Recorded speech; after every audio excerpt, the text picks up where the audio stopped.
اعوذ باللہ من الشیطان الرجیم بسم اللہ الرحمن الرحیم فکیف کان عذابی ونذر، تو دیکھو میرا عذاب اور میرا ڈرانا کیسا ہوا۔ انا ارسلنا علیہم صیحۃ واحدۃ، ہم نے ان پر ایک بھیانک چیخ بھیجی۔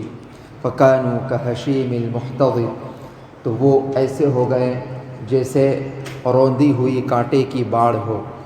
وَلَقَدْ يَسَّرْنَا الْقُرْآنَ لِلذِّكْرِ، اور ہم نے نصیحت حاصل کرنے کے لیے قرآن کو آسان بنا دیا ہے۔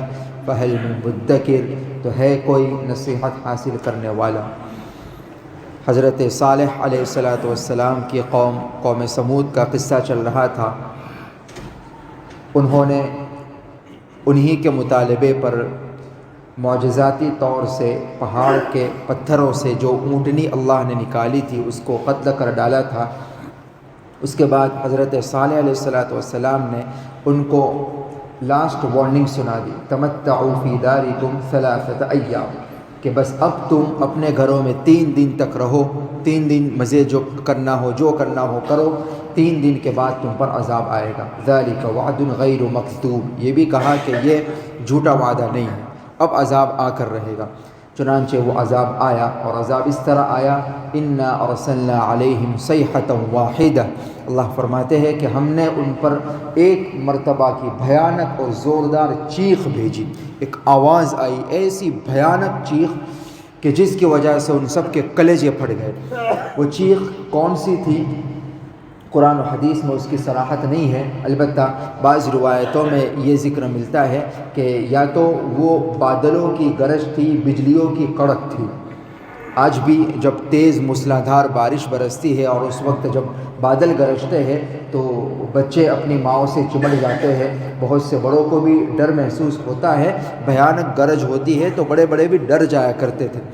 تو یہ تو اللہ تبارک و تعالی نے باقاعدہ عذاب کے طور پر ان پر بجلیوں کی کڑک اور بادلوں کی گرج والی بھیانک آواز بھیجی، اور زیادہ تر مفسرین نے یہ لکھا ہے کہ وہ آواز دراصل حضرت جبرائیل علیہ السلام کی آواز تھی، جو کہ فرشتوں کے سردار ہیں۔ انہوں نے اللہ کے حکم سے چیخ لگائی، تو وہ ایسی بھیانک چیخ تھی، ایسی بھیانک آواز تھی کہ اس کی وہ لوگ تاب نہ لا سکے، اور اس بھیانک چیخ کی وجہ سے ان سب کے کلیجے پھٹ گئے، مر گئے۔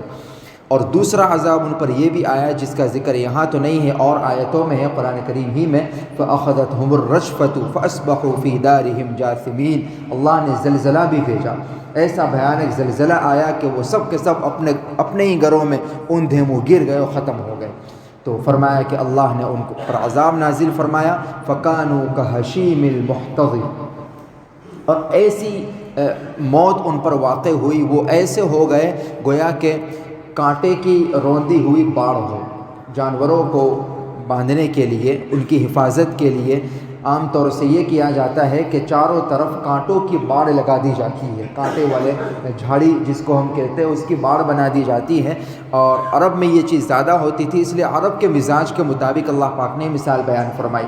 تو وہ ہوتا یہ تھا کہ وہ باڑ لگاتے تھے کانٹوں کی، اور کچھ دنوں کے بعد میں وہ پھر بالکل چورا چورا ہو جاتا تھا، ختم ہو جاتا تھا، یا پھر اس پر پیروں سے اس کو رون دیا جائے تو وہ بالکل بھوسا بن جائے، ختم ہو جائے۔ تو فرمایا کہ فَكَانُوا كَهَشِيمِ الْمُحْتَضِرِ، ان لوگوں کا بھی حال یہ ہوا جیسے کہ روندی ہوئی کانٹے کی باڑ ہو، جیسا کہ وہ ہاتھیوں والے کے بارے میں فرمایا، غالباً اسی طرح کی بات ہے، فَجَعَلَهُمْ كَعَصْفٍ مَأْكُولٍ، اللہ نے ان کو کھایا ہوا بھوسا بنا دیا۔ یعنی یہ بھی لکھا مفسرین نے کہ ان کی جانیں تو گئی ہی گئی، اللہ نے ان کے جسم کو بھی گویا کہ بالکل چورا چورا کر دیا، بالکل ختم کر دیا۔ تو ایک اپنے وقت کی، اپنے زمانے کی متمدن اور طاقتور قوم جس کو اپنی طاقت پر بڑا غرور تھا، اللہ تعالیٰ نے آواز کے ذریعے سے، معمولی زلزلوں کے ذریعے سے ان کو صفحہ ہستی سے بالکل مٹا دیا، ان کا نام و نشان ختم ہو گیا۔